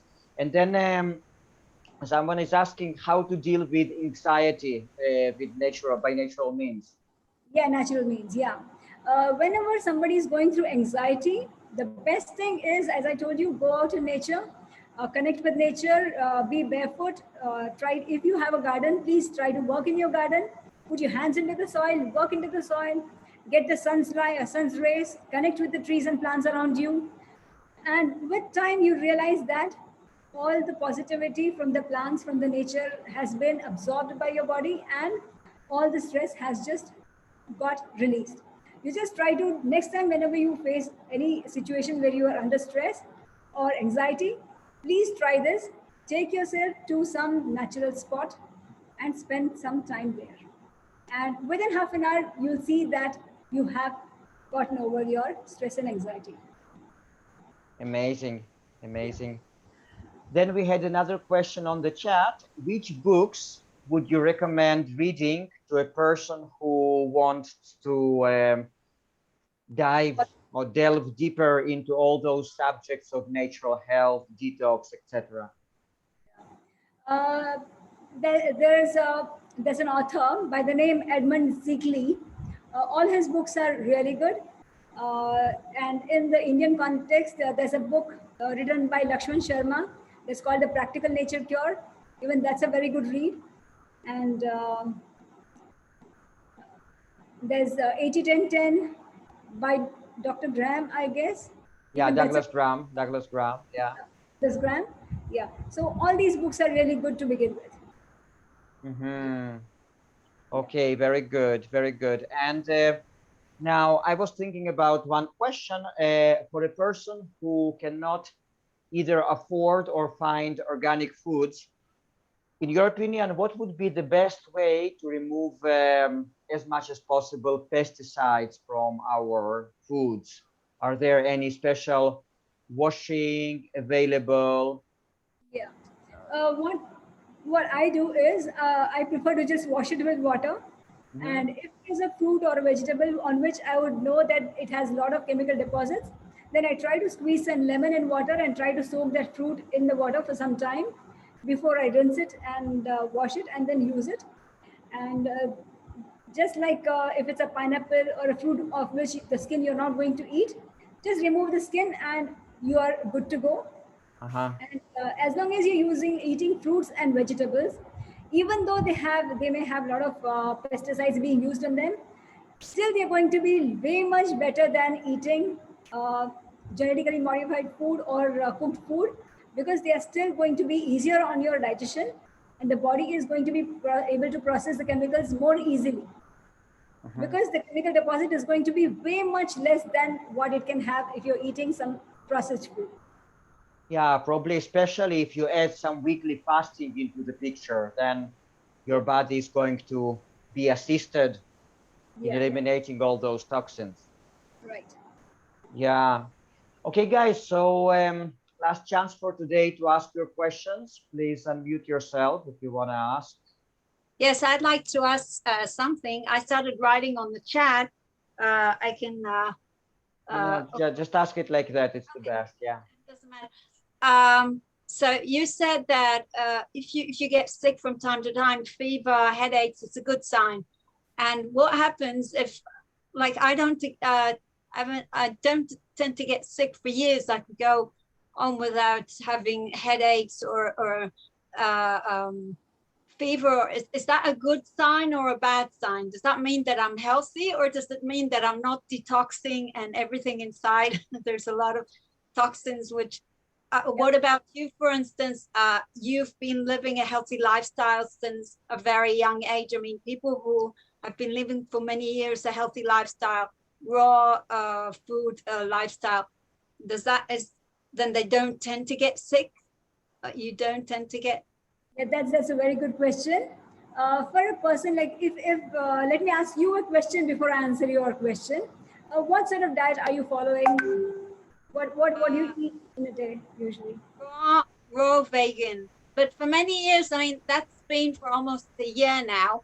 But also for many years, you know, I've been eliminating things. Like a few years ago, I stopped eating dairy products and grains like bread and meat I haven't been eating for many, many years. And like more or less, I don't eat a lot and things like that. But I'm learning all the time more and more things. And as I learn, then I eliminate more and more food. So yeah, so now you've answered your own question, as you've been on the right side of, like you've been following the right food habit practices. You don't have much of toxins in you, so the body doesn't need to bring up all these symptoms, right? So it looks like you don't have much of toxins in your body at all.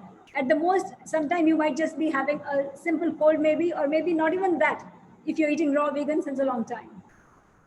maybe I can feel my throat a bit, but it's not like I get fever or I... No, you wouldn't if you have been on a, unless your body needs to detox from something which is more deeper in there. Until then, your body will not have to raise a fever. So you are in a very healthy state, that shows.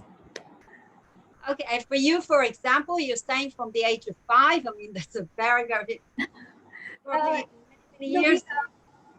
Yeah, but then I have not been a raw vegan since I was 5. I need to clarify that. Yes, but yes, the way we were brought up, we were off processed food. We were never introduced to processed food and stuff like that. We used to eat more of raw food. So yes, I don't have any health issues that I can talk about. Yes. Okay. All right. Thank you. Thank you very much. My body is trying to eliminate when it's just, I may have a bout of cold because I still eat some cooked food. So yes. That's a great question. Thank you for that question, actually, because I was thinking the same thing. None of those things happened for me. And I recently I did a juice fast, and I didn't have any of the headache. I had a little bit of headache, but I didn't, it appears like I didn't go through trauma. The body did not go through trauma. So the person who was guiding me through the detox, she was saying, you're good for you. That means you don't have a lot of toxins. So I appreciate that question very much, Vital, because so I was thinking the same thing. Does that mean that I'm not detoxing as I should? So you're saying it means I just don't have that much toxins in the body. Exactly. Okay. All right. Thank you. Yeah. Okay, guys, so let's wrap it up because I just want to remind you that Swati is from India and for her it's almost midnight now. Arik, just one question from my end. Okay, no problem. Yeah. So Swati, this is regarding to dry fasting. So I've been trying to dry fast for 48 to 72 hours, twice a month. But what happens is the moment I reach a 28th or a 32nd hour, my body is in such a bad state. I mean, apart from the dizziness or weakness, there's some changes happening in my body which I can't bear and which makes me drink water or have a fruit. So and you said whenever there is a detox symptom, please go into the fasting state. Now, does this mean my body is not ready now for fasting, or why am I not able to continue beyond 32nd hour? Yeah, just like I have told you before, if the body is in a chronic state of health, enough vitality is not available for the body to withstand or take you through or sail you through the detox symptoms that you're facing. So if the body has initiated a fever, or if the body has initiated some sort of a detox symptom, then it means that it has enough vitality to last until you go through the whole process. So this is why I advise people to listen to your body and see to it that whenever the body is going through some detox symptom, then you initiate a fast, and this is when your body can easily fast through and help the body in its elimination. So yes, but still, just try to push yourself a little bit further and let the body do the detoxification that it is trying to do. Maybe it's just trying to remove certain unwanted matter from your intestines or something. So just support it and just try to push yourself a little bit more. And even if you just can't do it, just it's all right, doesn't matter, because yes, your body is not yet ready for it. So again, get back into a healthy lifestyle, again, follow a very healthy routine and see to it that you're conserving more of your vitality. And then when your body is ready, it's going to initiate another bout of detoxification. That is when you can go into the dry fast. Okay, thank you. Hello, I have one more question. Maybe I just joined in the middle of the webinar. Maybe you might answer before. Weekly, I am doing 36 hours water fasting. It is advisable to detox weekly once time, or what is your advice about that? Yeah. Whenever you're going through a fast, yes, you're helping your body to relax and rest and do a major detox and cleansing. And this is a very, very supporting thing that you can do. Anybody who goes through a weekly fast is actually helping their bodies to be healthier and stronger and help the body heal from any sort of disease. And it's a very good practice in the long run. Yeah, thank you very much. You're welcome. Okay, guys. One last question, please. Yeah. So I have started eating living foods, that is fruits in the morning, and then salad in the afternoon, and then a little cooked food in the night.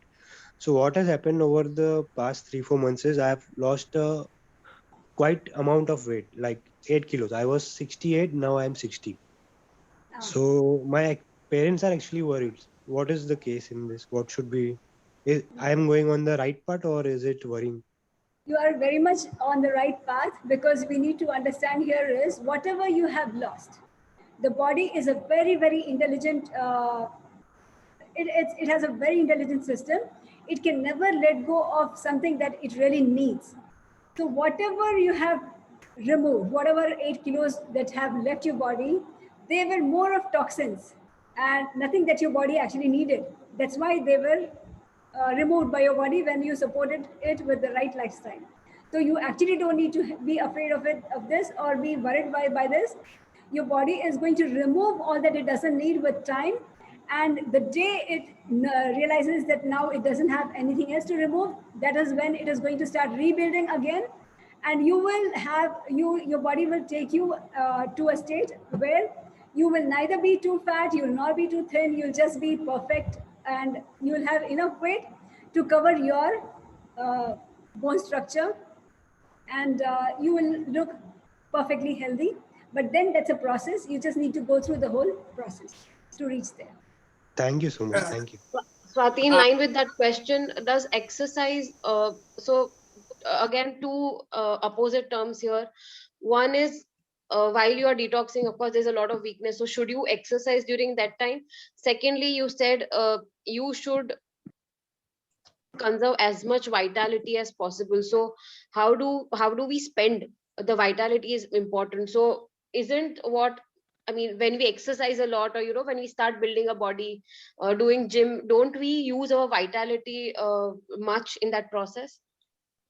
Yes, very good question. When we the amount of exercise that you're supposed to do should be just enough to help your lymphatic system move, help your body to move the unwanted matter, and don't just overdo of exercising. And if you're very tired, or if you're going through some detox symptom, try not to do much of exercise unless your body wants it, unless your body wants you to, like, you feel like going out for a walk or doing some physical activity. Otherwise, please go into a rest mode and just exercise when you're feeling that you will be able to go through it, and don't overdo it. Overdoing is actually draining you of your vitality. Sorry to disturb you. I have one more question, continuous of this one, the small question only. While we are losing weight, and that BMI we need to consider, or what is the point? Yeah, maintain our weight. Yes. For example, I'm 168 my height, so 67 to 70 they are saying my ideal weight. But what is opinion about that? We need to maintain, because I lost almost 40 kg, 130 to 85, but still I feel I have heavy weight. But after 85. I'm not losing much weight nowadays. But I'm doing yoga and all, but I'm not losing weight. What is your advice? This is my ideal weight, or I need to move on to 70 or something? Can you please elaborate something? It just depends on what sort of a lifestyle that you're following. That is going to determine whether you're going to lose more weight or not. And if there is more toxin left in your body, is also going to determine whether you're going to lose more weight or not. So sometimes what happens is the routine that we are following might not be 100% in sync with nature. So sometimes the activity, the body might just plateau off and not be able to push out further toxins after a certain stage. So you might need to go more deep into your practice to push out even the last bit of toxins from your body. And maybe if there's no toxin left, then you can just be fine and be comfortable with your body weight, whatever present body weight you have. Okay, so we can trust on this BMI and all, or just numbers? This all. Trust your body. Your body knows better. So just listen to your body, and that will tell you when you're at the right stage. Okay, okay. Thank you. Okay, Swati, cool. I have a question which someone has asked earlier. It's regarding like, what if I don't raise temperature, or like I don't get fever since years, and is it like I don't have toxins to be removed, or is it like my toxins are not coming out? Yes. If your lifestyle is not in sync with nature, then I would believe that maybe the toxins are not able to come out, because as I told you, usually the body reaches a chronic stage where it is not able to push out the toxins because the vitalities are occupied so much that the body is not able to throw out the toxins. So you need to try to conserve your energy. You need to try to introduce as much elements of nature into your life as possible to assist and support your body in trying to start removing the toxins. Thank you. Yeah. Okay, Swati. So now, so it's almost midnight for you now, right, India? Yes, please. Wow, wow. Thank you so much for being with us. So Swati, now towards the end, just please let us know about your services that you provide, both for Indians who could actually come to you, and for people who are not able for now to come to you, online services. So please tell us in as much extended way as possible so that people get the idea. Yeah. Yes. Then I run a center by the name of Antahasatva, and it's part of my home. So people who want to heal from any health, physical or mental, they just come and stay with me, and I help them. I take them through the whole process. Like I help them by changing their lifestyle, changing their food habits, and help them go through all the symptoms of detoxifications and just help them heal. So people can come and stay with me, yes. And people, it's not just from India that who come and stay with me. People come from all over. I've had people coming from Netherlands, from US, from UK, from London, from all over. So it's like people actually love when they come here and stay here and when they go back. And this is one thing. And if by chance somebody is not able to come and stay with me, they can still get some online support. I help people on a monthly basis, or if they need more support for a longer support, because very often the chronic health issues are such that people need a longer time to heal. So we take up a 3-month program or a 6-month program where I help them go through the whole issue, the whole routine. Like I support them with a diet and lifestyle change chart, and they need to practice it. And we fix a certain time every day where we can talk, and where I can guide, talk to them about how their day was, or if they faced any challenges, or if they faced any detox symptoms, or if they got any breakthroughs. And then I just guide them through, and I help them, advise them of how they can take it further on for the next day. So this way, like, I support them remotely also to go through the whole process and try to heal themselves. Wow, that is amazing, Swati. And for the people who are able to come to you, so where in India are you located? Yes, I live in Tamil Nadu, that is south of India. And my place, I live in a small town called Arcot, and this is around 100 kilometers from Chennai. So anybody who wants to come to me, they can take a flight to Chennai and take a taxi from Chennai to my place. And yes, that way they can reach me. And the place where I live in, it's a small town. It's green around. We have small hills around. So what I do is, like, when people come and stay with me, every Sundays, like, we have treks in nature. Like, we Wow. go and climb hills and spend time in nature. And during the weekdays, we go out for walks and then we do yoga every day. And I help them take I help them with the right diet, with the right food practices. We provide them with healthy fruits and vegetables, food that's based on fruits and fresh fruits and vegetables. Mhm. And then, yes, we do practice some relaxation techniques, meditation, and mantra chanting. And Wow. yeah, and yes, I do counsel them, because it's not always just, the issues are not always just physical. Very often it's also connected with your mind. So yes, I help them, I talk to them, I counsel them, and help them get over their mental blocks too. Wow, amazing, amazing. So what would be the best way to contact you if someone wants to inquire further? Yeah, the best would be, you can contact me through WhatsApp. You can message me, and yes, we can take further from there. And yes, we can fix a consultation, online consultation. And you, after you've spoken to me, then you can take a decision on what's the best way you would like to do it. Like, if you can travel all the way, yes, please go ahead. We can plan on that. And if not, then we can try to take it further. I can just, you can decide what sort of a package you might need, maybe a 1 month package or a 3 month package. I'll be able to decide on that after I have spoken to you, and after I get to know your health issues and the length of issues that you've been facing all these years. And accordingly, we can take it further from there. Very good, very good. So someone says number, please. So I will just post all the details below the video once it's uploaded on YouTube. If you are a member of a weekly fasting group, you will find I will post everything there, like the link to the YouTube video, etc. And if not, just I think tomorrow I'm going to upload this webinar, so you can just type in on YouTube Swati. What's your Dhariwal? Antaha Sattva is my YouTube channel. Yeah.